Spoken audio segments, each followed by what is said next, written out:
जय श्री कृष्ण भक्तों, आपका स्वागत है श्रीमद् भगवद गीता सार में।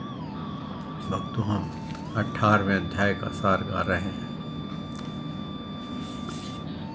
वसुदेवं सुतं देवं कंसचाणूरमर्दनं देवकी परमानन्दं श्रीकृष्ण वन्दे जगद्गुरु।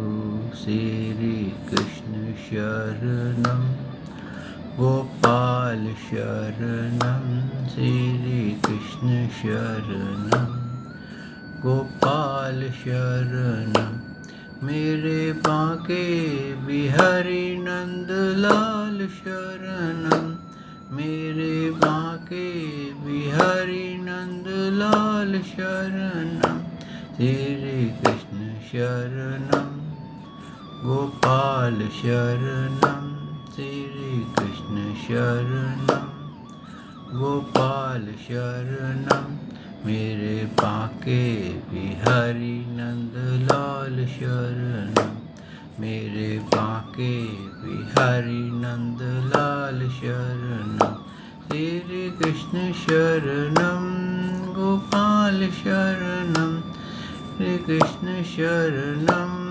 गोपाल शरणं मेरे बांके बिहारी नंदलाल शरणं मेरे बांके बिहारी नंदलाल शरणं श्री कृष्ण शरणं गोपाल शरणं मेरे बांके बिहारी नंदलाल शरणं मेरे बांके बिहारी नंदलाल शरणं।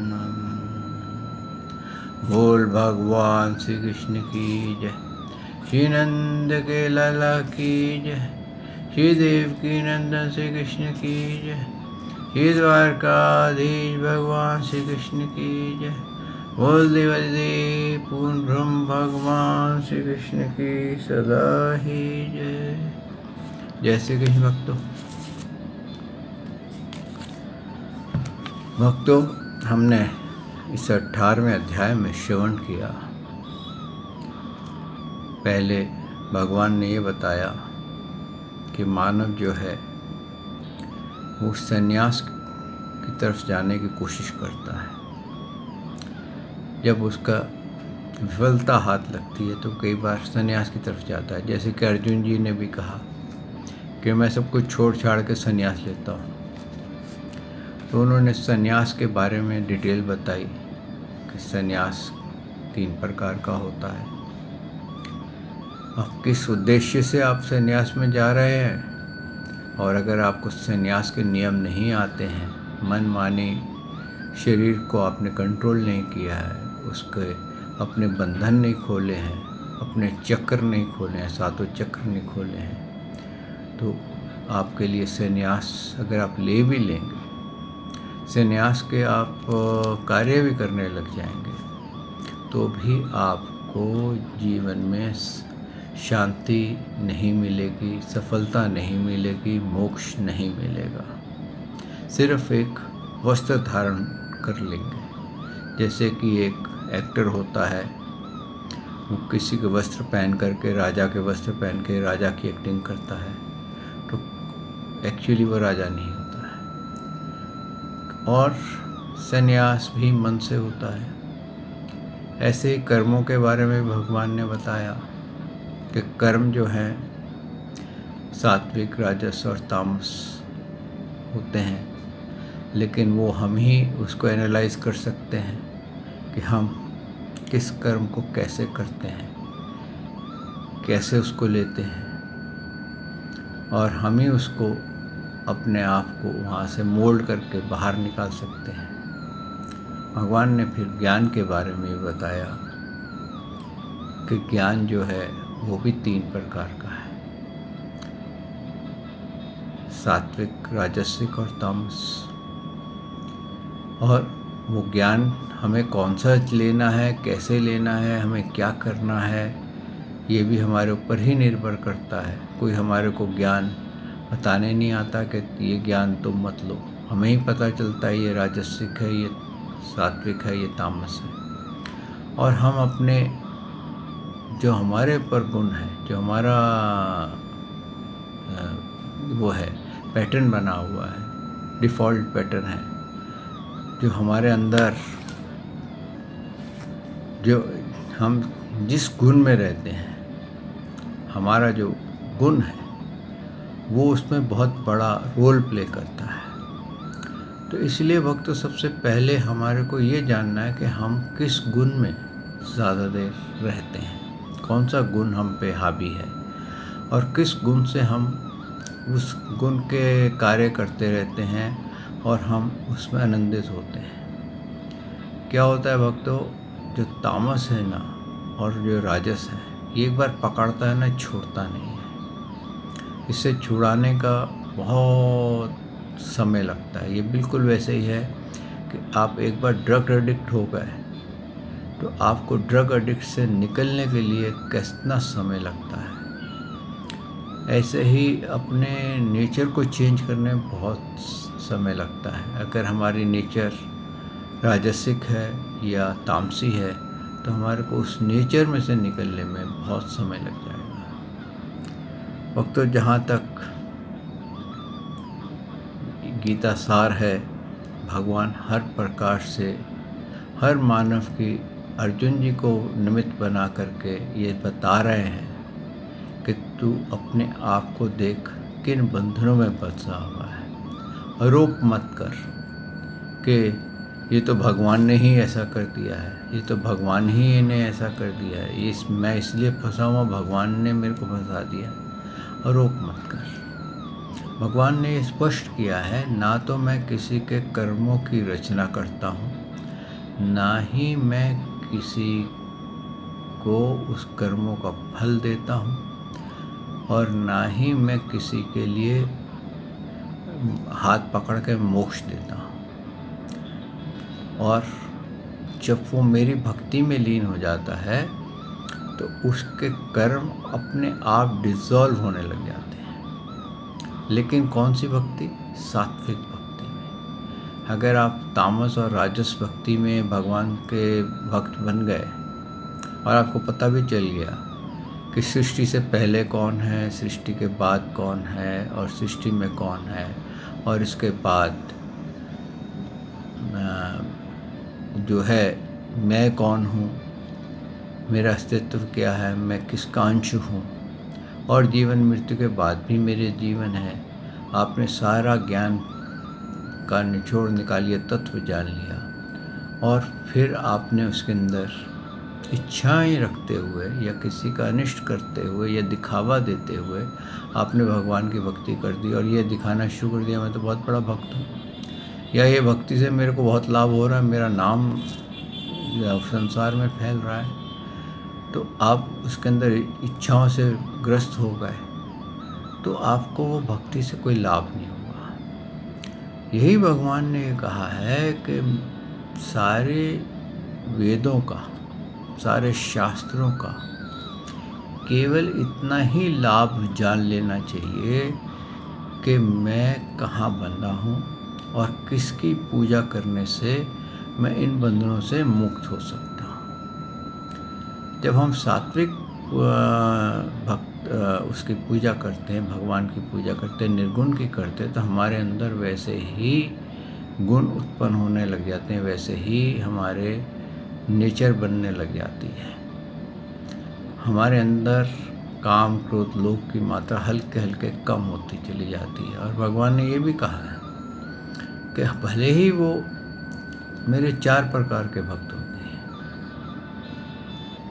कौन से होते हैं? एक वो जो आर्ता आरती हैं, यानी कि उनको कष्ट निवारण की भी इच्छा होती है और संसार की भी इच्छा होती है। एक वो होते हैं जो केवल कष्ट निवारण के लिए भगवान की भक्ति करते हैं। एक वो होते हैं जो केवल ये जानने की बात करते हैं कि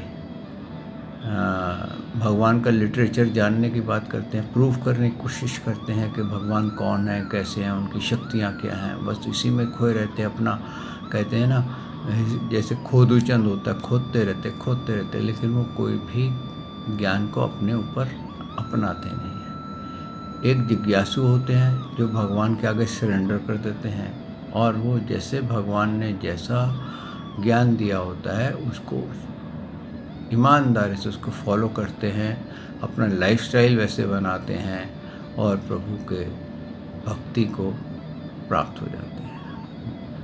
और यही भगवान ने आगे फिर ये कहा है कि मुक्त संगो अहमवादी दित्य उत्साह समान्विता सिद्धि असिद्धियो निर्विकार कर्ता सात्विक उच्यते। भगवान ने कहा है कर्ता, संग्रह रहित, अहंकार के वचन ना बोलने वाला और धैर्य और उत्साह से युक्त तथा कार्य के सिद्ध होने और न होने हर्ष शोक आदि विकार से रहित है, वह सात्विक कहा गया है। अब कर्ता हम हैं, ये हमारे लिए है। अगर आप इस श्रेणी में आते हैं, इस कर्ता की श्रेणी में आते हैं, तो आप सात्विक में आते हैं, जिसमें आपको कुछ भी ना तो प्रसन्नता होती है। आपने कुछ, मान लीजिए आपने कोई कार्य किया, वो कार्य सक्सेसफुल हो गया, तो आपको प्रसन्नता नहीं होती, क्योंकि आपको मालूम है ये प्रभु का कार्य था, मैंने प्रभु के लिए किया और वो प्रभु की इच्छा से सक्सेसफुल हुआ है। जैसे कि बैंक में जो कैशियर होता है वो बहुत सारे नोट लाता है और वो नोट बांट देता है, तो उसको कोई ये नहीं होता है कि भाई मेरे को ये दुख हो गया या सुख हो गया, मैंने इतने नोट बांट दिए, उसको कोई फ़र्क नहीं पड़ता। और अगर वो बॉक्स खाली हो जाए तो उसको दुख नहीं होता। तो इस तरह से जो इस स्टेज में रहे कि कोई भी कार्य वो करे तो वो ना तो खुश हो और ना ही दुखी हो। उसके सक्सेस होने में तो ऐसा नहीं कि पार्टीज करने लग जाए, हर्ष और उल्लास मनाने लग जाए, नाचने गाने लग जाए, और अगर ख़राब हो जाए तो भगवान पे दोष देने लग जाए या किसी और को ऊपर रोने बैठ जाए। तो इस प्रकार से वो सात्विक कर्ता बताया है। आगे क्या बताया है? जो कर्ता असत्य से युक्त, कर्मों के फलों को चाहने वाला और लोभी है तथा दूसरों को कष्ट देने का स्वभाव वाला, अशुद्ध, चारी और हर्ष शोक से लिप्त है, वह राजस कहा गया है। अब आप इसमें अपने आप को देख लीजिए कि आप कौन से कर्ता हैं, कि आप जो भी काम कर रहे हैं या कोई कुछ भी आप करते हैं उसके अंदर आप फल की इच्छा कर लेते हैं कि मैंने आज ये कार्य किया, इसका क्या नतीजा होने वाला है, आप उसको कैलकुलेट कर लेते हैं और फिर आप कार्य करते हैं। तो आप जब नतीजे को देख लेते हैं और फिर क्या है कि आपको लोभ पकड़ लेता है कि नहीं मैं तो प्रॉफिट लेके जाऊंगा। लेकिन जब प्रॉफिट नहीं मिलता तो अगर किसी के साथ कुछ झगड़ा भी हो जाए तो हम झगड़ा करने को भी तैयार हो जाते हैं। तो जब मिल गया हम बड़े खुश, नहीं तो माथा पकड़ के बैठ गए। जैसे कि एक व्यक्ति था, उसका रात को उसने न्यूज़पेपर में देखा कि उसको 1 करोड़ की लॉटरी लगी है, उसका नंबर आया। उसने एक लॉटरी की टिकट खरीदी, उसमें वो नंबर लिखा हुआ था और उसने इतनी खुशी मनाई और रात को पार्टी कर, ये कर, बहुत जश्न किया। अगले दिन न्यूज़पेपर में लिखा हुआ आया कि वो नंबर गलती से छप गया था, वो नंबर नहीं ये नंबर है, उसको हार्ट अटैक आ गया। अब देखा जाए ना तो उसको 1 करोड़ मिला, ना 1 करोड़ उसका गया, सिर्फ उसको न्यूज़ ने ही इतना कर दिया। तो ये जो है उसको क्या इतना लोभ हो गया कि मैं करोड़पति बन जाऊंगा, इतना ऐसा करूँगा। उसने रात को इतना, कहते हैं ना, मुंगेरी लाल के सपने बुन दिए और सुबह सपना टूट गया। तो ये भक्तों, जो सपने के अंदर हम ऐसा करते हैं, ये सपना है राजस कर्ता का कि मुझे मिल गया तो बहुत खुश, नहीं मिला तो बहुत दुखी, और किसी का साथ सुख को प्राप्त करने के लिए कुछ करना भी पड़ गया तो भी कर लेते हैं। तो भक्तों, अब इसमें जो है आप स्वयं ही अपना एनालाइज कीजिए कि आप किस में आ रहे हैं। आगे भगवान ने कहा, क्या कहा, अयुक्तो प्रविकृत स्तभ। अब यहाँ पर भगवान ने क्या कहा है, आयुक्तो प्रकृति स्तभ शटो नैष्कृति को आलस विषादी दिग सूत्री च कर्ता तामस उच्यते। कर्ता अयुक्त, शिक्षा से रहित, घमंडी, धूर्त और दूसरों की जीविका का नाश करने वाला तथा शोक करने वाला आलसी और दीर्घ सूत्री वह तामस कहा गया। अब भक्तों, यहाँ पर तामसकर्ता में कौन आ गया कि जो अगर कुछ भी आप मान लीजिए, आप साइंटिस्ट हैं, और साइंटिस्ट की एक पढ़ाई होती है, एक लेवल होता है, उसके बाद आप उसका एक्सपेरिमेंट करते हैं। लेकिन कुछ एक लोग ऐसे होते हैं कि वो बिना पढ़ाई के ही एक्सपेरिमेंट करने लग जाते हैं। ऐसे ही हमारे कहते हैं ना, बाबागिरी भी होती है कि पढ़े लिखे नहीं होते, लेकिन भगवान के प्रवचन ऐसे बोलते हैं कि ऐसा लगता बहुत ज्ञानी है, लेकिन वो क्या है, वो शिक्षा से रहित होते हैं, वेदों के ज्ञान से रहित होते हैं। और कई बार तो क्या होता है, उन्होंने खाली ही वस्त्र पहने होते हैं। जैसे पीछे एक न्यूज़ में भी आया था कि कुछ साधु उन्होंने पकड़े हैं यूपी में, जो कि हिंदू धर्म के भी नहीं हैं, लेकिन उन्होंने शिव जी का वेश बना करके घूम रहे हैं, क्योंकि मांगने में आसानी होती, पैसा मिलता है। तो इस तरह से क्या हो गया, ये लोग जो होते हैं शिक्षा से भी रहित होते हैं। घमंडी इसलिए हो जाते हैं कि उनको लगता है, क्योंकि वो देखते हैं कि एक बार हमने कहा तो लोगों ने हमारे आगे हाथ जोड़ दिए, हमारे आगे पाँव में गिर गए। कई सन्यासी अपना रोब दिखा करके, अहंकार दिखा करके, मैं जो कहता हूँ बड़े ठोक बजा करके बोलते हैं वो सही है। तो बहुत सारे आदमी उनकी बात मान जाते हैं। तो इससे होता क्या है, इससे ये होता है कि हो सकता है कि आपकी वो शिक्षा से कोई किसी की जीविका चली जाए। जैसे कि कई पीछे केस आ रहे थे कि वो बलि देते थे, तो एक ने अपने बेटे की बलि दे दी, तो कितनी दुख की बात है। तो किसी ने कुछ कर दिया, जबकि वो सब फेक था। लेकिन ऐसा भी है, कई लोग आलसी भी होते हैं, लेटे रहते हैं, अपना गंद में लेटे रहते, नहाते नहीं, महीनों महीनों नहीं नहाते। कहते नहाने से जीव हत्या हो जाती है। अब उनका अपना अपना बिलीव है।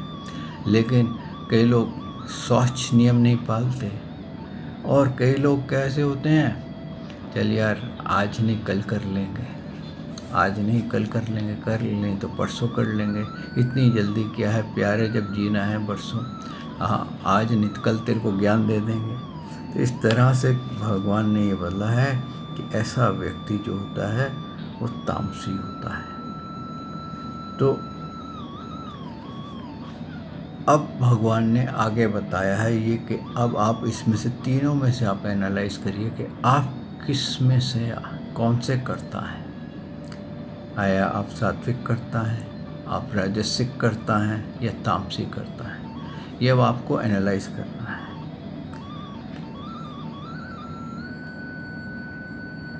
आगे भगवान ने बोला है, बुद्धिर्भेदं धृति चैव गुणत्ता त्रिविधं शृणु रोचमानम् अशेषं पृथक्त्वेन धनंजय। हे धनंजय, अब तो बुद्धि का और धृति का भी गुणों के अनुसार 3 प्रकार का भेद मेरे द्वारा संपूर्णता से विभाग पूर्वक कहा जाने वाला सुन। अब क्या है कि भक्तों, अब एक एक भगवान एक एक आपकी एक एक एक्टिविटीज़ को एनालाइज कर रहे हैं। संन्यास को एनालाइज किया, कर्म को एनालाइज किया, ज्ञान को एनालाइज किया, कर्ता को एनालाइज किया। अब हमारे अंदर जो बुद्धि है, अब भगवान उसको एनालाइज कर रहे हैं। अब क्या है, अब क्या कहते हैं भगवान, प्रवृत्तम च निवृत्तम च कार्य कार्य भय अभय बंधन मोक्ष या वेति बुद्धा स पार्थ सात्विकी। हे पार्थ, जो बुद्धि प्रवृत्ति मार्ग और निवृत्ति मार्ग को, कर्तव्य और अकर्तव्य को, भय और अभय को तथा बंधन और मोक्ष को यथार्थ जानती है, वह बुद्धि सात्विक है। अब आप अपनी बुद्धि को एनालाइज कर लीजिए कि आप कौन सी बुद्धि के, आपकी बुद्धि कौन सी है, क्योंकि ये मेन आपकी एनालाइजेशंस हो रही हैं, क्योंकि ये विश्राम का अध्याय है। इसका पूरा कंप्लीट भगवान ने दे दिया कि सारा कुछ छोड़ दे, अब तू अपने आप को एनालाइज करना शुरू कर दे, तभी तू अपने बंधनों से निकलेगा। एक मार्ग वो है भक्तों, जो कि गृहस्थ में रहते हुए भी आप फलों को ना चाहते हुए एक सन्यासी की तरह रहते हैं। मन से सन्यास, ऊपर से संसार, यानी कि आप अंदर से भगवान से जुड़े रहते हैं और ऊपर से आप सारे कार्य वैसे ही करते हैं जैसे गृहस्थी करता है, और उसमें आप बिल्कुल भी अंतर नहीं आने देते। तो वो तो भगवान ने बोला वो तो प्रवृत्ति मार्ग है। और जो निवृत्ति मार्ग है, निवृत्ति मार्ग में जैसे सन्यासी बन गए। अब सन्यासी बन गए तो जैसे अपने सुखदेव मुनि थे, हमारे सनक सनंदन सनातन और सनत कुमार ऋषि थे, ऐसे बहुत सारे ऋषि हैं जो कि संन्यास लेने के बावजूद भी, यानी कि सब गृहस्थ वगैरह छोड़ करके जंगल में घूम रहे हैं या अलग अलग स्थान में जा रहे हैं, हिमालय में रह रहे हैं, तो उनको ये पता चल जाता है कि ना तो उनको मोक्ष मिल जाए तो प्रसन्न होते हैं, अगर उनको कोई शक्ति मिल जाए भक्ति करते हुए तो प्रसन्न नहीं होते, किसी को दिखाते नहीं कि देखो मेरे पास ये शक्ति आ गई। और अगर नहीं मिला, मोक्ष नहीं मिला, शक्ति नहीं मिली और कुछ नहीं मिला, लेकिन वो इस बात में ही प्रसन्न रहते हैं कि हमारे को कम से कम भगवान की भक्ति तो करने को मिल रही है, और कुछ मिले ना मिले हम भगवान की भक्ति तो कर पा रहे हैं। प्रभु को इतना ही धन्यवाद है कि प्रभु ने हमारे को अपना नाम लेने के लिए, अपनी भक्ति करने के लिए, अपनी पूजा करने के लिए हमें चुना है, और हमारे को और कुछ नहीं चाहिए। वो हर कार्य निष्काम करते हैं भक्तों। तो इस तरह से आप देखिए आप किस में आ रहे हैं। आगे भगवान ने क्या कहा है, पार्थ, मनुष्य जिस बुद्धि द्वारा धर्म और अधर्म को तथा कर्तव्य और अकर्तव्य को भी यथार्थ नहीं जानता, वह बुद्धि राजसी है।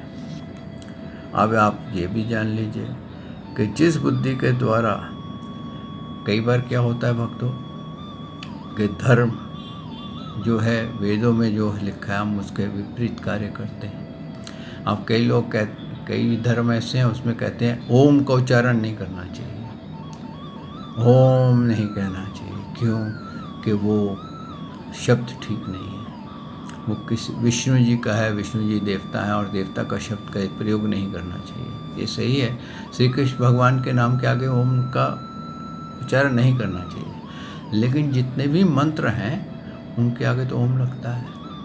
और अगर वो इस चीज़ में बिलीव करते हैं, गीता शास्त्र में बिलीव करते हैं या दूसरे शास्त्रों में बिलीव करते हैं, तो भगवान ने क्या कहा है, आओम जो है वो मैं हूँ। जब तुम आओम करते हो तो तुम मुझे याद करते हो। अगर अंतिम समय में आपसे कुछ नहीं बन सकता, पूरा नाम नहीं ले सकते, तो बच्चा कैसे होता है, आ ओ माँ करता है ना, तो आ ऐसे आओम करते, यानी कि पीड़ा हो रही तो आ करेगा, रोएगा तो हु करके रोएगा, फिर मैं करेगा, तो आओम हो गया।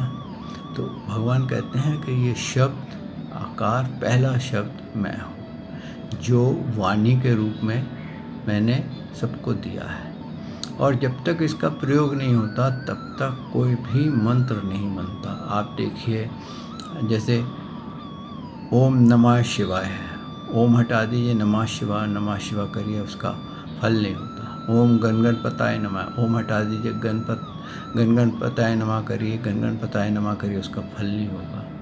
ओम विष्णुवे नमः है, यानी कि जब विष्णु देवता हैं तो उनके नाम के आगे लगता है ओम विष्णुवे नमः। ओम हटा दी विष्णुवे नमः करिए, उसका फल नहीं है। ओम ब्रह्माय नमः, ब्रह्मा जी के नाम के आगे ओम हटा दीजिए तो ब्रह्माय नमः करें तो आपको फल नहीं मिलता। तो इसी प्रकार से भक्तों बहुत से ऐसे उच्चारण हैं जो कि इस बात का प्रमाण है कि वो जितना भी है भगवान के नाम से ही शुरू होते हैं। तो भगवान का पूरा नाम आगे लगाने का लाभ कोई फ़ायदा नहीं है। तो उन्होंने ओम बताया है कि ओम लगा दीजिए तो मेरा जो पावर है वो उसमें आ जाएगी। यानी कि जब हम उस ब्रह्म का, यानी कि जो सृष्टि से पहले थे, आज भी हैं और सृष्टि के बाद श्री कृष्ण हैं, वो ओंकार शब्द हैं। उन्होंने कहा ओंकार मैं हूँ। उनका जब नाम लगता है, ओम लगता है, तो हर शब्द मंत्र बन जाता है। ऐसे ही भक्तों कईयों ने मजार में जो पढ़े हैं उनके आगे भी ओम लगा करके उनको भगवान बना दिया है। क्यों कि ओम उनके नाम के आगे ओम लगने से वो मजार में जो पढ़े हैं उनके नाम के अंदर शक्ति आ गई है। तो लोगों को क्या लग रहा है कि ये नाम हम जाप कर रहे हैं, हमारा कार्य हो रहे हैं, लेकिन वो इसको एनालाइज नहीं करते कि ये मजार है, किसकी मजार है, कौन है, इसकी बैकग्राउंड क्या है। वो प्रेजेंट देखते हैं, कभी उसकी हिस्ट्री नहीं देखते। इसीलिए कहा गया है कि गुरु को जिसकी आप पूजा करने जा रहे हैं उसके पूरा विचार करिए कि ये जिसकी मैं भक्ति करने जा रहा हूँ ये कौन है, इसका क्या लाभ है, और ये इसकी भक्ति करने से मेरे इस शरीर की जो अगली यात्रा है, शरीर समाप्त होने के बाद, वो मुझे कहाँ लेके जाएगी। तो आप विचार करेंगे और शास्त्र से मिलाएंगे तो आपको पता चल जाएगा कि मेरे को इस व्यक्ति की भक्ति करने से क्या मिलने वाला है। क्योंकि बहुत सारे गुरुओं ने भी अपने आगे ओम लगा दिया है। तो इस तरह से भक्तों यहाँ पर यही बताया कि अब आप इसके अंदर एनालाइज करिए कि आपकी बुद्धि कौन सी है। आप राजसिक बुद्धि के हैं, सात्विक बुद्धि के। अब हम तामसी में आते हैं। अधर्मम धर्मम मतीय मन्यते तामसावृत्ता सर्वर्थान विपरीतानि च बुद्धि से पार्थ तामसी।